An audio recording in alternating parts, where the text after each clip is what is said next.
Huck in Trouble.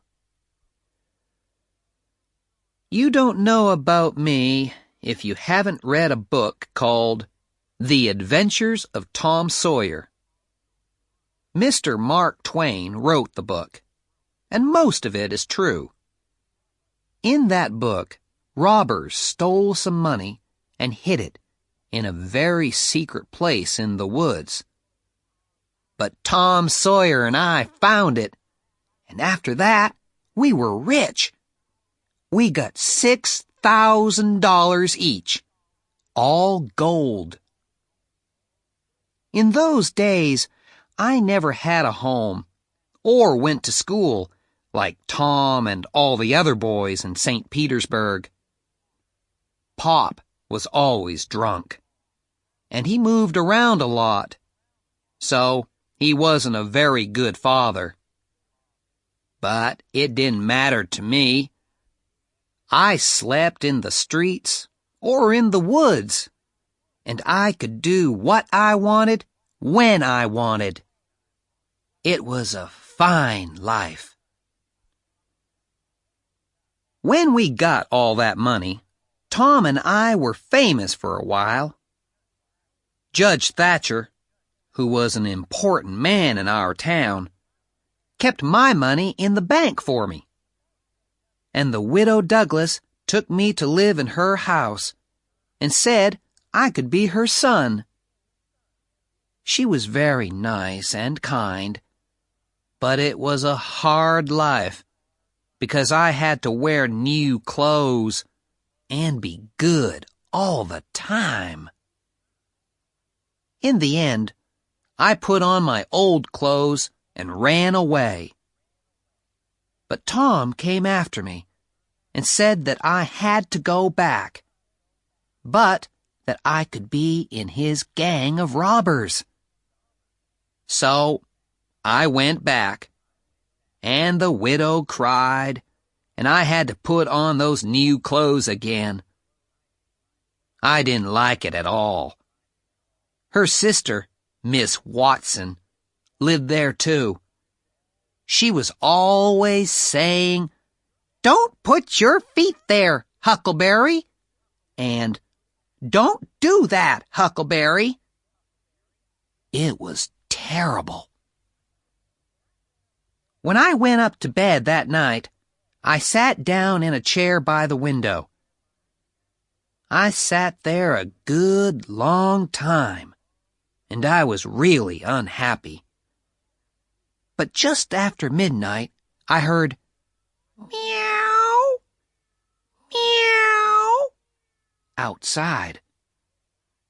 Very softly, I answered, meow, meow. Quietly, I put out the light and got out through the window. In the trees, Tom Sawyer was waiting for me. We went through the trees to the end of the widow's garden. Soon we were on top of a hill on the other side of the house. Below us, we could see the river and the town. One or two lights were still on, but everything was quiet. We went down the hill and found Joe Harper, Ben Rogers, and 2 or 3 more of the boys. Then Tom took us down the river by boat to a secret place, which was a cave deep in the side of a hill. When we got there, Tom told us all his plan. "Now, we'll have this gang of robbers," he said, "and we'll call it Tom Sawyer's Gang. If somebody hurts one of us, the others will kill him and his family. And if a boy from the gang tells other people our secrets, we'll kill him and his family too." We all thought this was wonderful, and we wrote our names in blood from our fingers. Then Ben Rogers said, "Now, What's the gang going to do?" "Nothing," replied Tom. "Just rob and kill. We stop people on the road, and we kill them, and take their money and things. But we can keep a few of the people, and then their friends can pay money to get them back. That's what they do in the stories in books." But Ben wasn't happy. "What about women?" he asked. "Do we kill them too?" "Oh, no," Tom answered.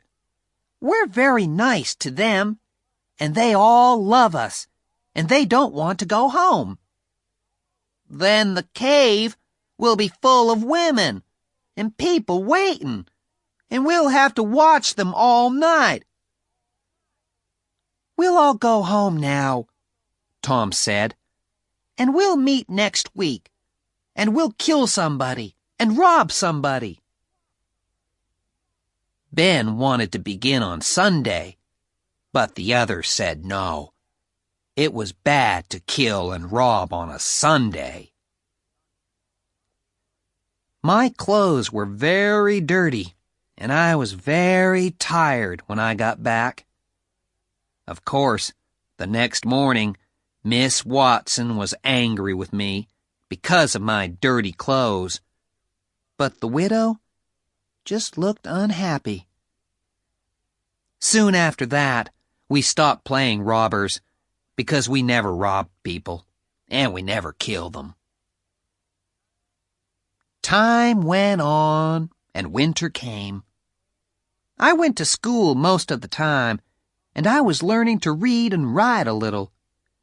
It wasn't too bad, and the widow was pleased with me. Miss Watson had a slave, an old man called Jim, and he and I were good friends. I often sat talking to Jim, but I still didn't like living in a house and sleeping in a bed. Then, one morning, there was some new snow on the ground, and outside the back garden, I could see footprints in the snow. I went out to look at them more carefully. They were Pop's footprints. A minute later, I was running down the hill to Judge Thatcher's house. When he opened the door, I cried, "Sir, I want you to take all my money. I want to give it to you." He looked surprised. "Why, what's the matter?" "Please, sir, take it. Don't ask me why." In the end, he said, "Well, you can sell it to me then." And he gave me $1, and I wrote my name on a piece of paper for him. That night, when I went up to my room, Pop was sitting there, waiting for me. I saw that the window was open, so that was how he got in. He was almost 50, and he looked old. His hair was long and dirty, and his face was a terrible white color. His clothes were old and dirty too, and 2 of his toes were coming through his shoe.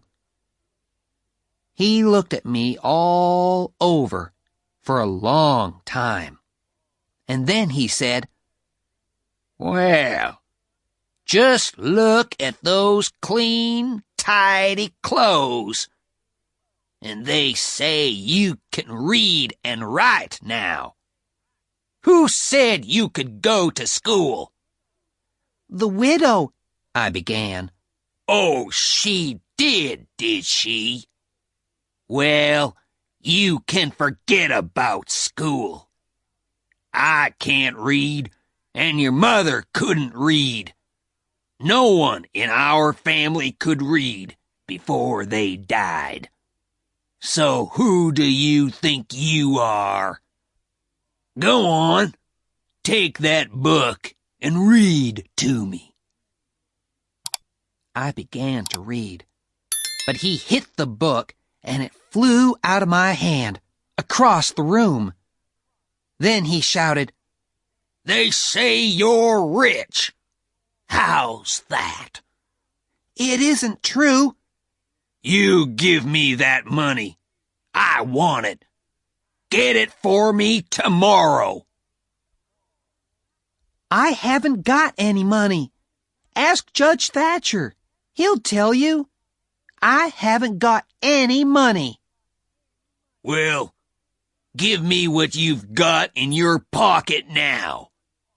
Come on, give it to me." "I've only got $1, and I want that to—" "Give it to me. Do you hear?" He took it, and then he said he was going out to get a drink. When he was outside the window, he put his head back in and shouted, "And stop going to that school, or you know what you'll get." The next day, he was drunk, and he went to Judge Thatcher to get my money. The judge wouldn't give it to him. But Pop didn't stop trying, and every few days I got $2 or $3 from the judge to stop Pop from hitting me. But when Pop had money, he got drunk again and made trouble in town. He was always coming to the widow's house, and she got angry and told him to stay away.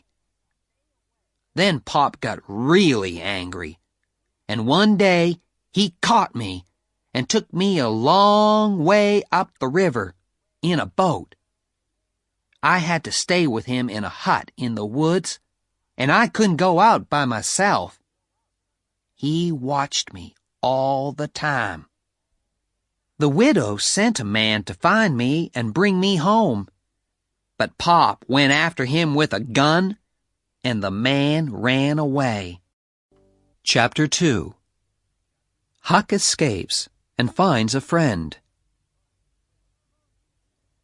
Mostly, it was a lazy, comfortable kind of life. But after about 2 months, Pop began to hit me too much with his stick. He often went away into town, too, and then he always locked me in the hut. Once, he was away for 3 days, and I thought I was never going to get out again. When he came back that time, he was drunk and angry. He wanted my money, but Judge Thatcher wouldn't give it to him. The judge wanted to send me to live with the widow again, Pop told me. I wasn't very pleased about that. I didn't want to go back there. So I decided to escape and go down the river and live in the woods somewhere. When Pop was out, I began to cut a hole in the wooden wall of the hut. In a few days, when the hole was bigger, I could take the wood out, escape through the hole, and put the wood back. One morning, Pop sent me down to the river to catch some fish for breakfast. To my surprise, there was a canoe in the water, and there was no one in it. Immediately, I jumped into the river and brought the canoe to the side. It was lucky that Pop didn't see me, and I decided to hide the canoe under some trees and use it when I escaped. That afternoon, Pop locked me in and went off to town. He won't be back tonight, I thought. So I began to work hard at my hole.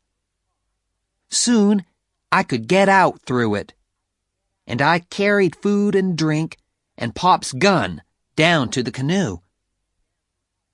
Then I put back the wood to hide the hole, took the gun, and went into the woods. There I shot a wild pig and took it back to the hut with me. Next, I broke down the door with an axe. I carried the pig into the hut and put some of its blood on the ground.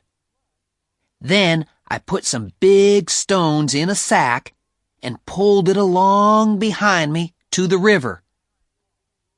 Last of all, I put some blood and some of my hair on the axe. I left the axe in a corner of the hut, and I took the pig down to the river. They won't know it's only a pig in the river, I said to myself. They'll think it's me. Then I took the canoe and went down the river to Jackson's Island. By then, it was nearly dark, so I hid the canoe under some trees and went to sleep. It was after 8 o'clock when I woke up the next day, and the sun was high in the sky. I was warm and comfortable, and I didn't want to get up. Suddenly, I heard a noise up the river. Carefully, I looked through the trees, and I saw a boat full of people. There was Pop, Judge Thatcher, Tom Sawyer and his Aunt Polly and his brother Sid, and lots of others. They were looking for my body in the river. I watched them, but they didn't see me, and in the end they went away. I knew that nobody was going to come and look for me again. I found a good place under the trees to sleep and to put my things. Then I caught a fish and cooked it over a fire. I lived like that for 3 days, and then I decided to have a look round the island. So I went into the woods. This is my island, I thought. I'm the only person on it. Suddenly, just in front of me, I saw a fire, and it was still smoking. There was somebody on my island. I didn't wait. I turned and went straight back. But I couldn't sleep. After a time, I said to myself, I can't live like this. I must find out who it is. Silently, I moved along the river in my canoe, under the darkness of the trees. And then I stopped. Through the trees, I could see the light of a fire. Afraid, I left my canoe and went nearer. There was a man lying by the fire. Suddenly, he sat up, and I saw that it was Jim, Miss Watson's slave. I was really happy to see him. "Hello, Jim!" I cried, and I jumped out from behind the tree. Jim fell to his knees. "Please don't hurt me," he cried. "I've always been good to dead people." "It's all right, Jim. I'm not dead," I said. "But why are you here on the island?" I asked. "Well, Huck," he began, "old Miss Watson wanted to sell me. A man came into town and told Miss Watson that he'd buy me for $800. She couldn't say no, so I ran away. I ran down to the river to hide, but everybody in the town was there. They said you were dead, Huck. I had to wait all day to get away. when it was dark, I got onto a big boat and hid. When we came near this island, I jumped into the water and swam here." Jim finished his story, and then we both carried all our things into a cave and hid the canoe under some trees. We were just in time, because then the rains came. It rained for days, and the river got higher and higher. All kinds of things came down the river, and one night there was a little wooden house lying half on its side. We got the canoe out and went to take a look. Through the window, we could see a bed, 2 old chairs, and some old clothes. There was something lying in the corner, and we thought it looked like a man. Jim went in to see, but he said, "He's dead. Someone shot him in the back. Don't look at his face, Huck. It's terrible." I didn't want to see the dead man's face, so I didn't look. We just took the old clothes and a few other things and went back to our cave on the island.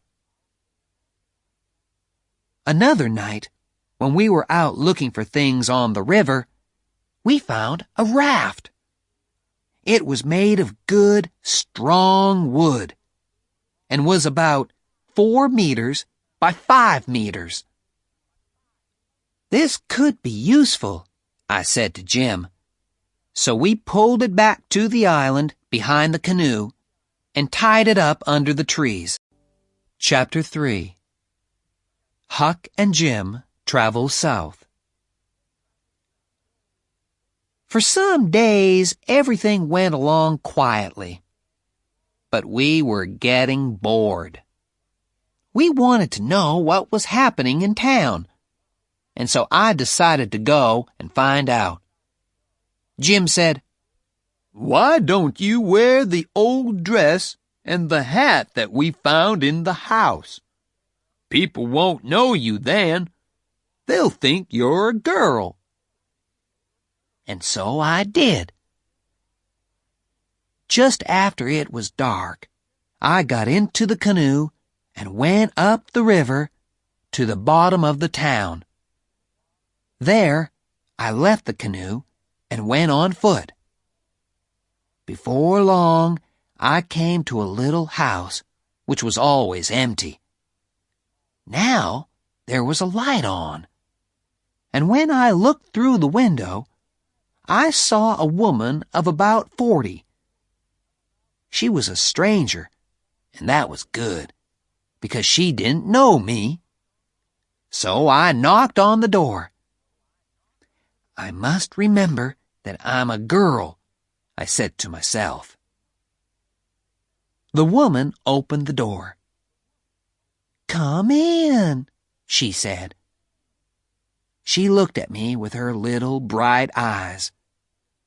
"What's your name?" she asked. "Sarah Williams," I replied. "I'm going to see my uncle on the other side of town. My mother's ill, you see, and she needs help." "Well, you can't go there by yourself now. It's too dark. My husband will be home in about an hour. Wait for him, and he'll walk with you." And then she began to tell me about all her troubles. I was getting bored with all this, until she said something about Pop and my murder.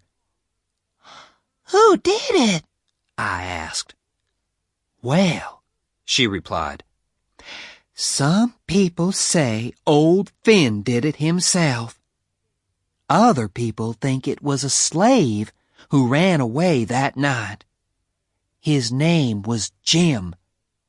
They'll give $300 to anybody who finds him. And they'll give $200 for old Finn.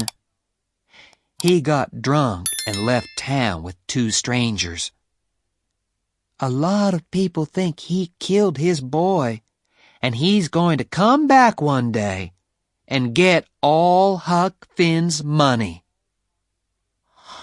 And what about the slave? I asked. Oh, they'll soon catch him. People want the $300. I think he's on Jackson's Island, you know. I've seen smoke there.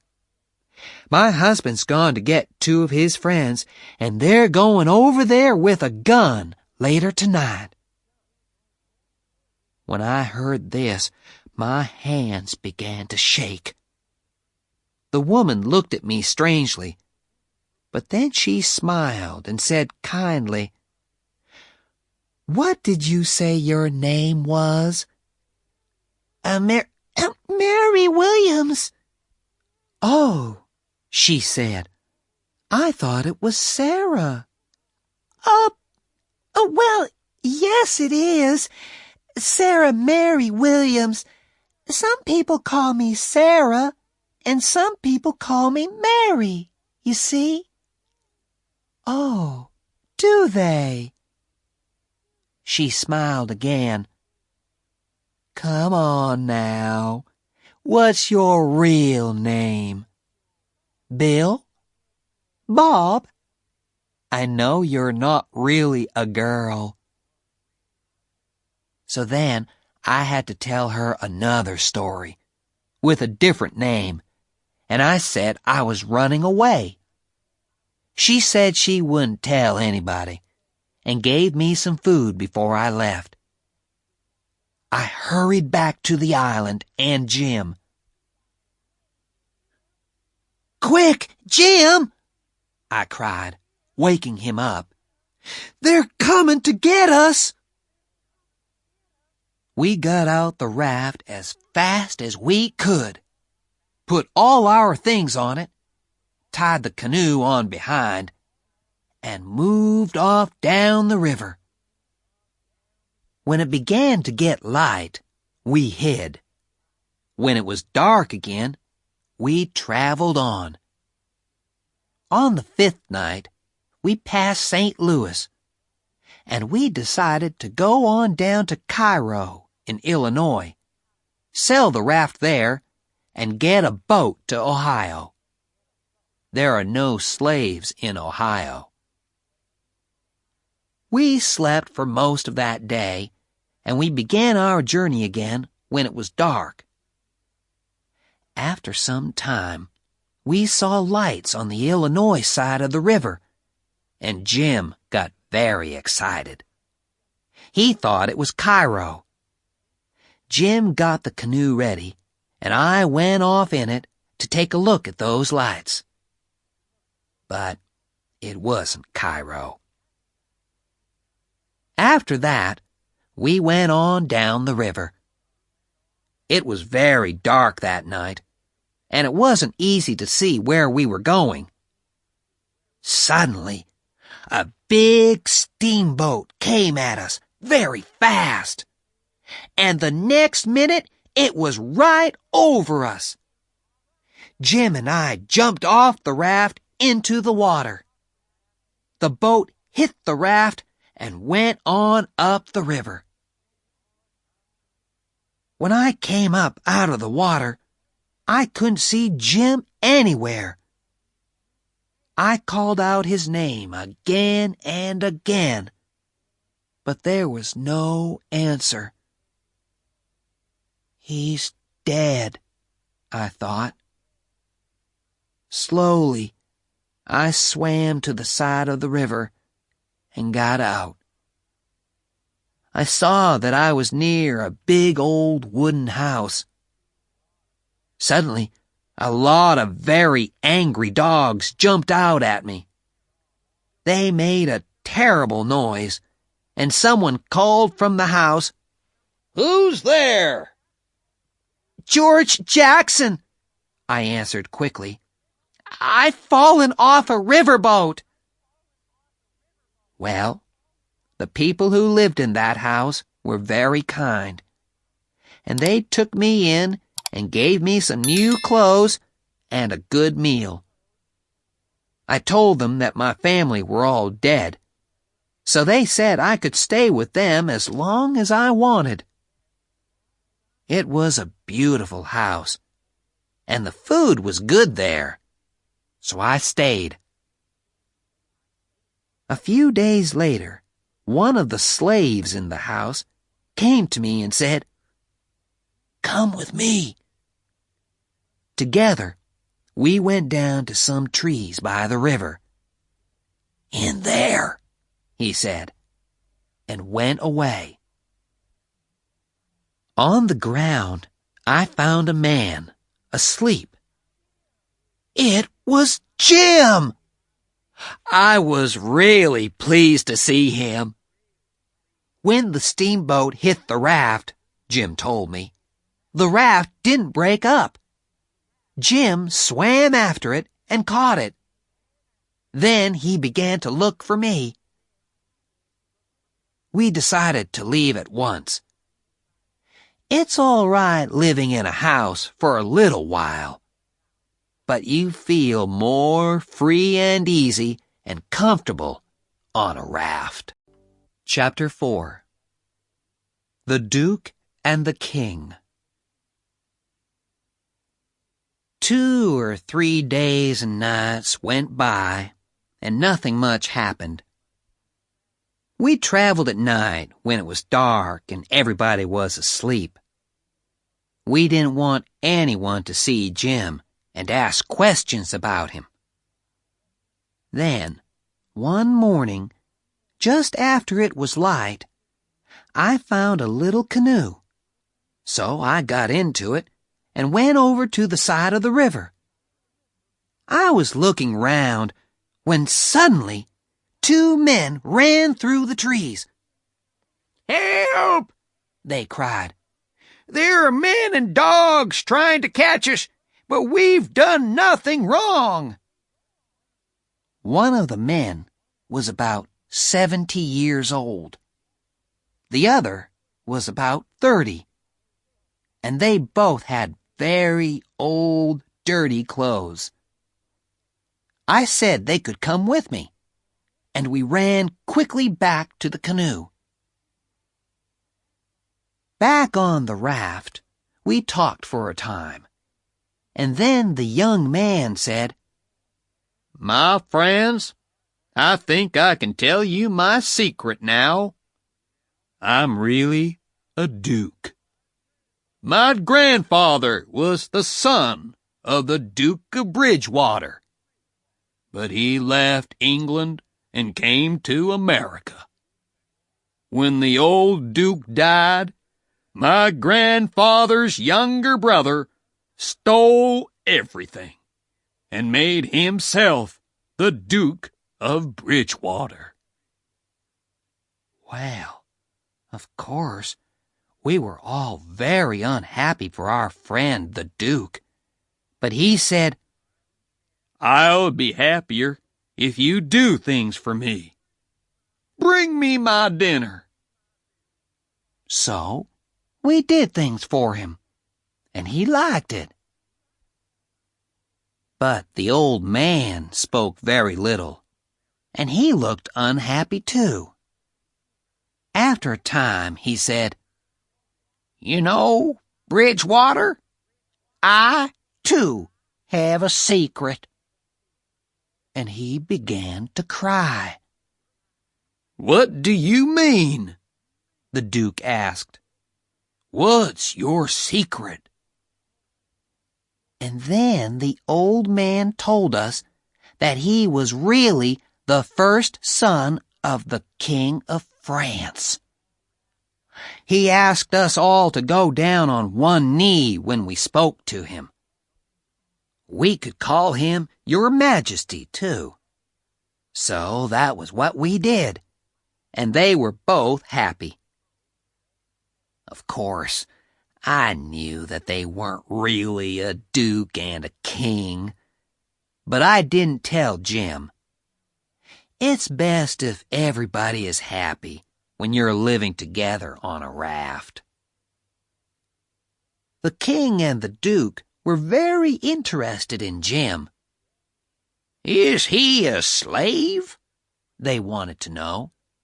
Is he running away? I had to tell them something. So I said that Jim belonged to my uncle and was taking me to my family in New Orleans. Well, We'll travel down river with you then, said the king. We'll have a fine time together. So the four of us went on down the river. But Jim and I didn't like those two men. They were always getting drunk and making plans to get money out of people in every town. It's all right to take a chicken or something if you're hungry, but these men were really bad. Jim and I decided to get away from them as soon as we could. It wasn't easy, because they wanted to be with us all the time. Then one morning, the king went off into a town and told us to wait for him. We waited all morning, and he didn't come back. So the Duke and I went into town to look for him. We looked all afternoon, and in the end, we found him in a bar, drunk. And then he and the Duke began to fight about some money. Now we can get away from them, I thought. I turned and ran back to the river. Quick, Jim, I shouted. it's time to go. But there was no answer. Jim wasn't there. I ran into the woods, crying and shouting Jim's name. But there was still no answer. Just then a boy came along. "Have you seen a slave?" I asked him, and I described Jim. Why, yes, The boy replied. he's a runaway slave. I heard all about it in town. A family called the Phelpses have got him now. An old man in a bar told Mr. Phelps that there was a runaway slave on a raft down by the river. He said he hadn't got time to take the slave back himself. So Mr. Phelps gave him $40, and they went down and caught the slave this afternoon. The Phelpses are going to take him back to his owner, and they'll get $300 for him. I knew those two men were bad. I asked the boy where the Phelpses lived, and he said it was a big white house a little way down the river. I began to make plans to get Jim back. First, I took the raft and went down to a little island. I hid the raft under the trees and lay down to sleep. Before it was light, I went off down the river in the canoe. When I thought I was near the Phelpses' place, I stopped, got out of the canoe, and went up to the house. Suddenly, a lot of dogs ran out. They came from everywhere, and they made a terrible noise. A woman about 50 years old ran out of the house, with some little children behind her. She was smiling all over her face, and she took me by the hands and cried, It's you at last, isn't it? I didn't stop to think. "Yes, ma'am," I said. Well, what took you so long? We thought you were coming 2 days ago. Your Uncle Silas goes to town every day to meet you. He's there now, but he'll be back soon. She didn't stop talking, and I couldn't tell her that she was making a mistake. Tell us all about them, she cried. Tell me everything. I knew then that I had to tell her. But just then she cried, Oh, here he is! Quick, hide! And she pushed me inside the house and behind the front door. Then her husband came in, and she asked him, Has he come? No, her husband replied. Look! She shouted, and then she pulled me out from behind the door. Wow, who's that? Mr. Phelps cried, surprised. It's Tom Sawyer! She laughed. Chapter 5. The Plan to Free Jim. When I heard that, I nearly fell through the floor. But it was a big piece of luck. It was easy for me to be Tom Sawyer because Tom was my best friend.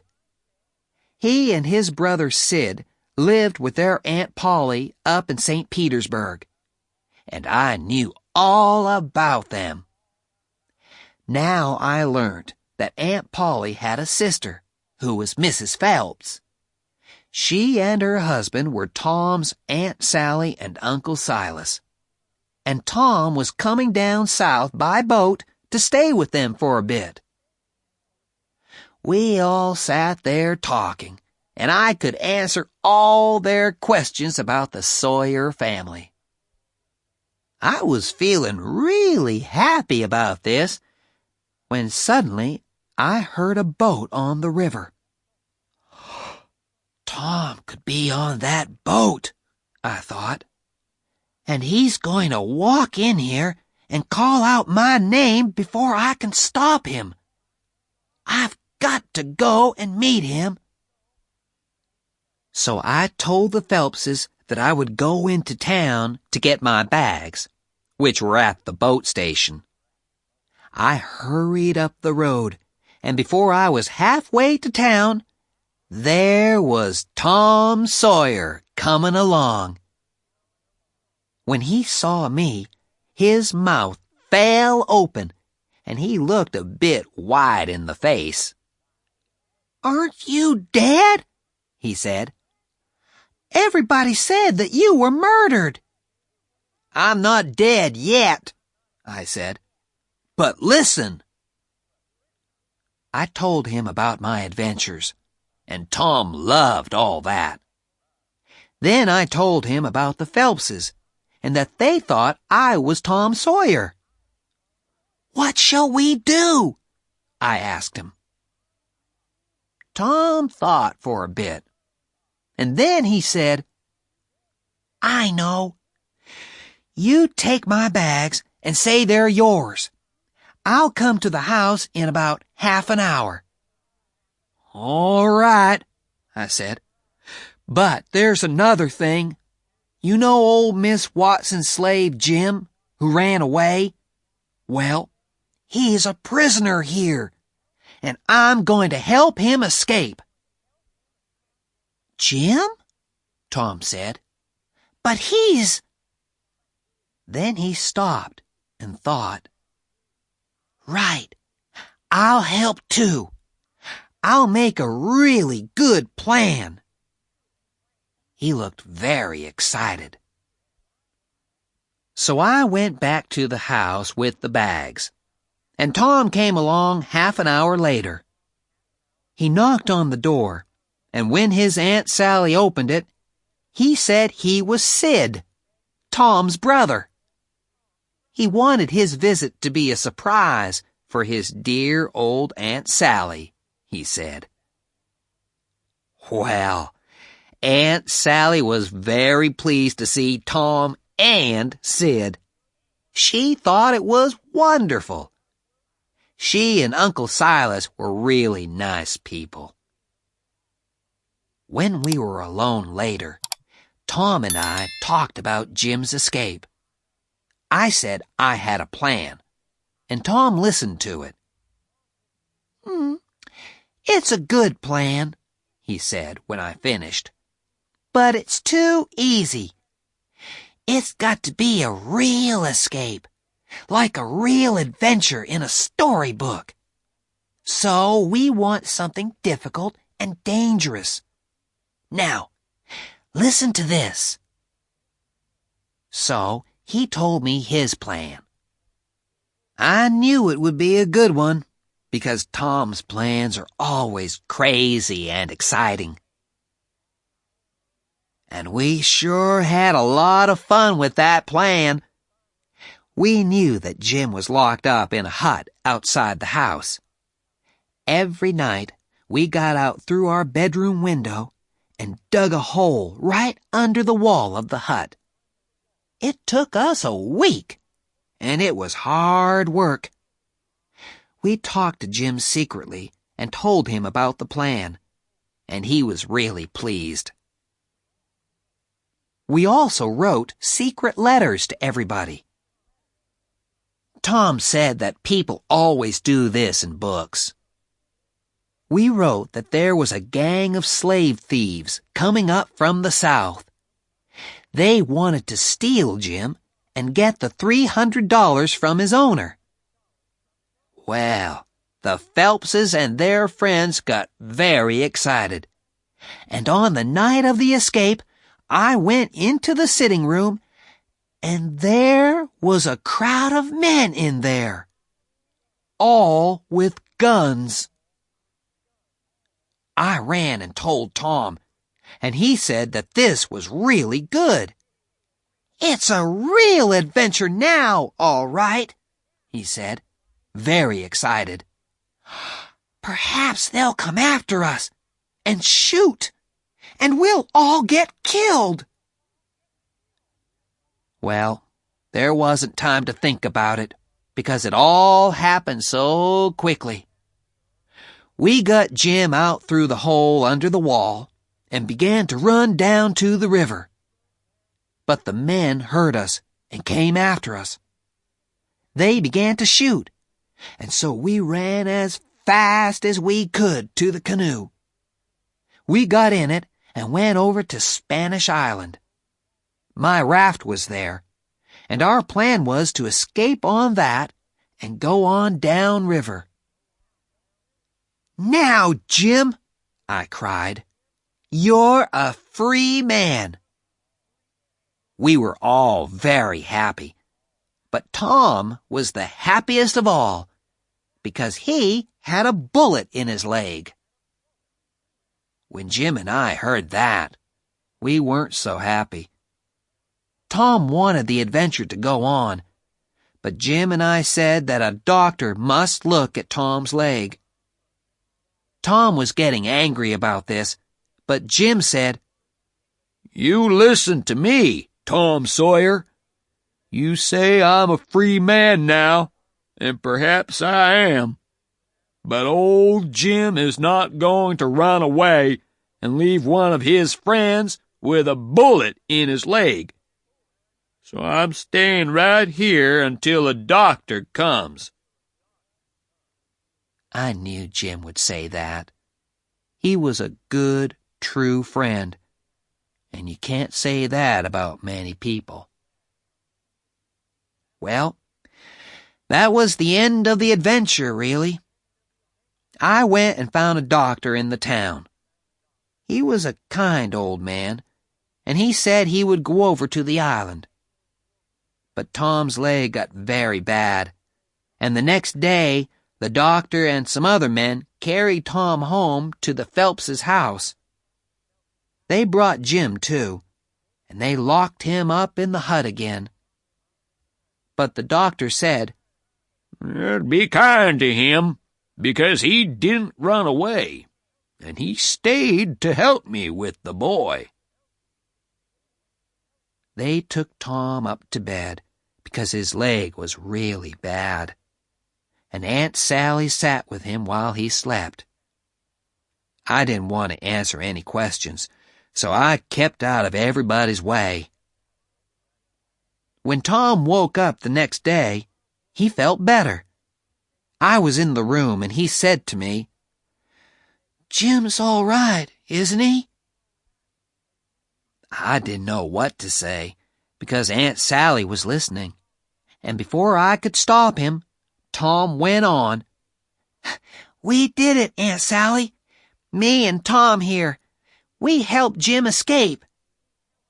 He told her all about the digging and everything, and Aunt Sally's mouth was opening and closing like a fish.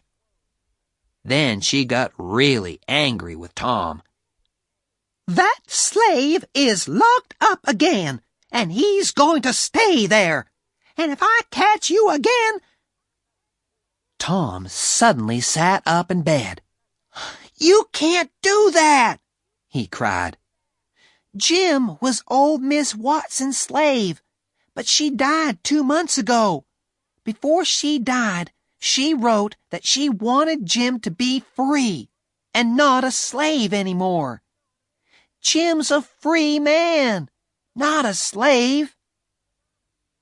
Well, that was a surprise to me and Aunt Sally. She thought Tom was crazy. "But, Sid, why did you help him to escape if he was free already?" she said. "I wanted the adventure, of course," said Tom. "We made a really exciting plan, and—" Oh my! Aunt Polly! We turned round, and there was Tom's Aunt Polly in the doorway. That was the second big surprise. Aunt Sally was really pleased to see her sister, and jumped up to put her arms round her.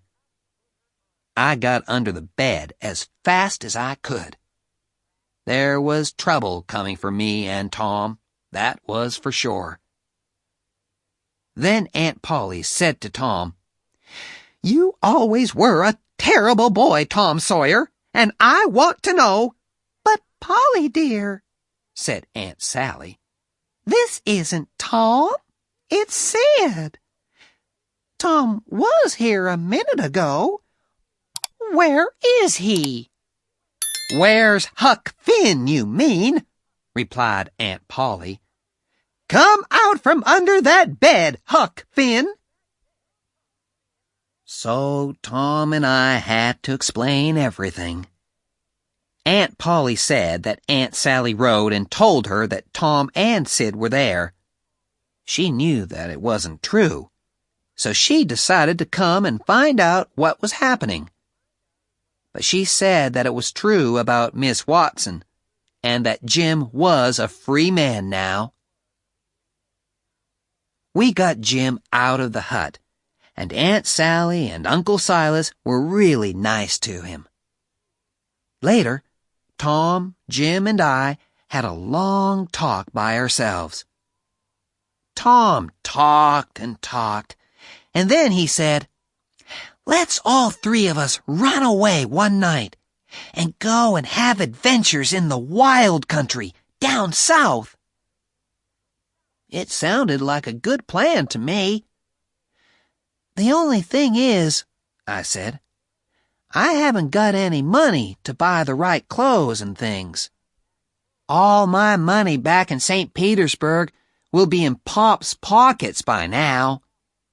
"No," said Tom. "Your money's all there. Your Pop never came back." "No, and he won't come back, Huck," Jim said. "You remember that dead man on the river when I said, 'Don't look at his face'? Well, that was your Pop. You can get your money when you want." Tom's leg is almost better now, and I haven't got any more to write about. I'm really pleased about that, because it was very difficult to write a book, and I won't do it again.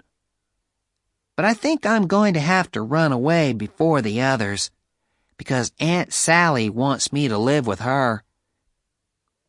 I'll have to sleep in a bed and wear clean clothes and learn to be good. And I can't do that again. I've done it once already. The end. Yours truly, Huck Finn.